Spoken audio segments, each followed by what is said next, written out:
अस्सलाम वालेकुम। एक खूबसूरत सी कहानी आप सबके लिए जिसका नाम है किसी से ना कहना, राइटर हुमैरा शफ़ी। अगर आपने अभी तक मेरे चैनल को सब्सक्राइब नहीं किया तो कर लीजिए। फिर चलते हैं कहानी की तरफ। अभी कल ही मियाँ जी ने इठला कर फरमाइश की, बेगम किसी रोज़ मुझे करेला तो खिला दो।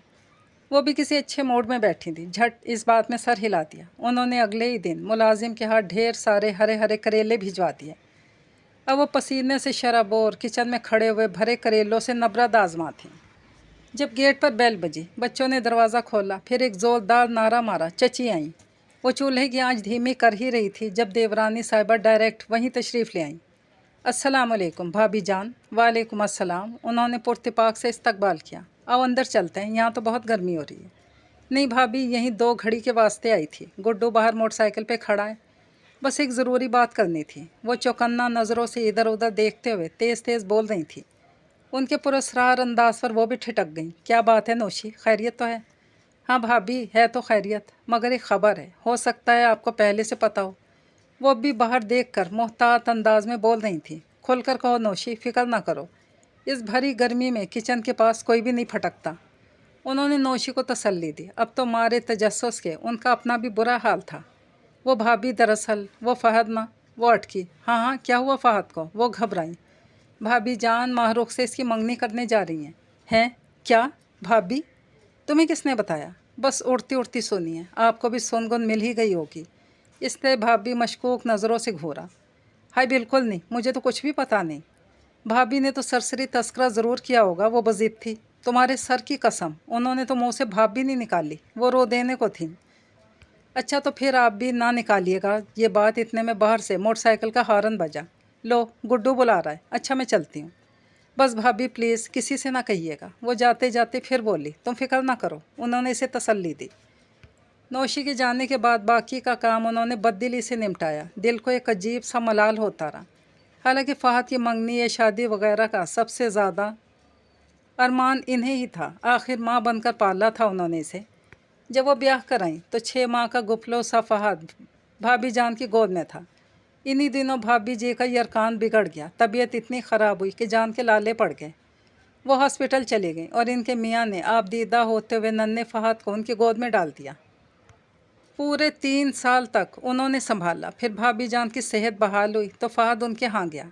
अब भी वो इन्हें छोटी अम्मी ही कहता था और भाभी जान भी मसरूर सा होकर अक्सर कहती, अब तुम्हारी छोटी अम्मी तुम्हारी दुल्हन तलाश करेंगी। मगर दुल्हन तलाश करने का हक़ तो उन्होंने इसे क्या देना था। उल्टा बाला ही बाला सब मामला तय कर लिए और इन्हें कानों कान खबर भी नहीं होने दी। उनका जी बड़ा ही मांदा हुआ। मियाँ से तस्करा किया तो लापरवाही से बोले, कोई मजबूरी। शाम को इनकी बहन की कॉल आ गई, आपा मार्केट चलोगी, मैंने बेडशीट लानी है। नहीं भाई, मुझ में तो हिम्मत नहीं। आज तो भरे करेले बनाए हैं, किचन में खड़े खड़े कमर टूट गई। उन्होंने साफ जवाब दे दिया। बहन इधर उधर की गप्पे हाँकने लगी। 1 घंटे का पैकेज जो करवाया था वो गैर दिलचस्पी से हूँ हाँ कर रही थी। क्या बात है आपा, आज यूँ गुमसुम सी क्यों हो? बहन भी उनके लिए दिए से अंदाज पर चौंक गई। कुछ नहीं, बस यूँ ही, जी अच्छा नहीं है। उन्होंने टाला। नहीं कुछ तो है, बहन ने प्यार से कुरेदा। वो बताना तो बहुत चाह रही थी मगर दिल की भड़ास तो निकालनी थी। उन्होंने फ़हद की मंगनी की खबर सुना दी। फिर क्या था, बहन ने भी रिश्तों की बेमुरव्वती, बदलिहाजी, खून सफ़ेद होने वगैरह पर खुलकर लेक्चर दिया। तो इनकी तबीयत भी कुछ बहाल हुई। गुड्डी प्लीज़ किसी से ना कहना की ताकीद करते हुए फ़ोन बंद कर दिया। बहन ने फ़ोन बंद किया तो थोड़ी देर बाद उसके यहाँ पड़ोस से एक औरत आई जो सस्ते दामों ब्रांडेड कपड़ा फ़रोख्त करती थी। इसने तो भी पिछले महीने 2 जोड़े ख़रीदे थे, अब तो गुंजाइश नहीं थी। मगर औरत इसरार किए जा रही थी। बाजी ये सूट देखो ज़रा, क्या उम्दा लॉन है, हल्की सी कढ़ाई भी है। इस मौसम में होने वाली शादी या मंगनी पर पहना जा सकता है। शादी या मंगनी के लफ्ज़ पर इसके कान खड़े हो गए। वो राजदाराना अंदाज से बोली, पिछली गली में मेरी बहन की जिठानी रहती हैं, सफ़ेद रंग का गेट है इनका, वो अपने बेटे की मंगनी कर रही हैं, वहाँ चली जाओ, तुम्हारे कपड़े बिक जाएंगे। वो औरत सीधी वहाँ पहुँची। बड़ी भाभी भी कुछ फुर्सत से बैठी थी। वो औरत पहले भी एक आध बार मिल चुकी थी, थोड़ी सी जान पहचान तो थी।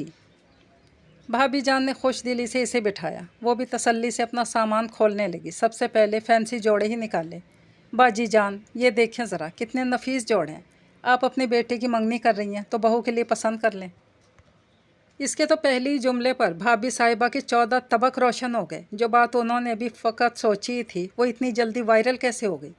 تم سے کس نے کہا؟ انہوں نے آنن فانن جارحانہ انداز اپنایا۔ جی وہ عورت بری طرح سے گھبرا گئی۔ بتاؤ ذرا، کس سے سنا ہے تم نے؟ وہ تو پوری تھانے دارنی بن گئی۔ عورت کے تو چھکے چھوڑ گئے، اگر نام لے دیتی تو فساد پڑ جاتا۔ وہ آئیں بائیں شائیں کرتی ہوئی اٹھی اور عجلت سے اپنا سامان سمیٹتے باہر نکل گئی۔ پیچھے بھابھی صاحبہ حق دک بیٹھی کی بیٹھی ہی رہ گئیں۔ فہد ان کا اکلوتا بیٹا تھا۔ اس کی منگنی شادی کے بارے میں ان کے ڈھیروں ارمان تھے۔ فی الحال تو وہ اس کی تعلیم مکمل ہونے کا انتظار کر رہی تھی۔ پھر اچانک کچھ ایسا ہوا کہ انہیں اس کے بارے میں پہلے ہی سوچنا پڑ گیا۔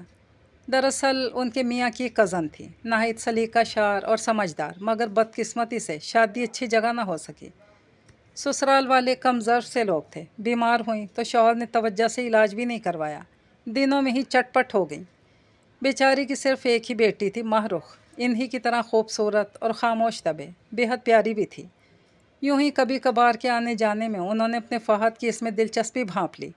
اس میں کوئی حرج بھی نہیں تھا۔ ابھی پرسوں رات ہی انہوں نے بیڈ روم میں میاں سے کہا، فہد اور ماہ رخ کا تذکرہ کیا تھا، اور یہ بات راتوں رات 4 دیواری پھلانگ کر ان کے سامنے آ کھڑی ہوئی تھی۔ وہ تمہاری حیرت اور پریشانی کے چکرا کر رہ گئیں۔ شام کو میاں آئے تو ساری رام کہانی انہیں سنا ڈالی۔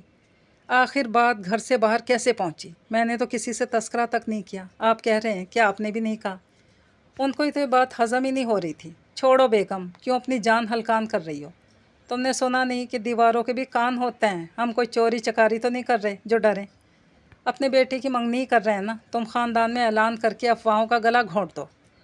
انہوں نے تو 2 جملوں میں بات ختم کی، مگر ان کے دل میں پکڑ دھکڑ جاری رہی۔ آخر کس نے بات سنی؟ کبھی خیال آتا شاید اس وقت برآمدے میں ماسی کی بیٹی نے کپڑے استری کرتے ہوئے سن لیا ہو۔ کبھی خیال آتا کہ انہیں خود کلامی کی عادت بھی تھی، تو شاید بے خیالی میں چند لفظ ان کے منہ سے پھسلے ہوں، اور شام میں برتن دھونے والی ماسی کے کان میں پڑ گیا ہوں۔ سوچ سوچ کر وہ تھک گئیں، پھر اپنا سر جھٹک دیا۔ وسیع اور اس بدلون میں گلابی سی شام ڈھل رہی تھی۔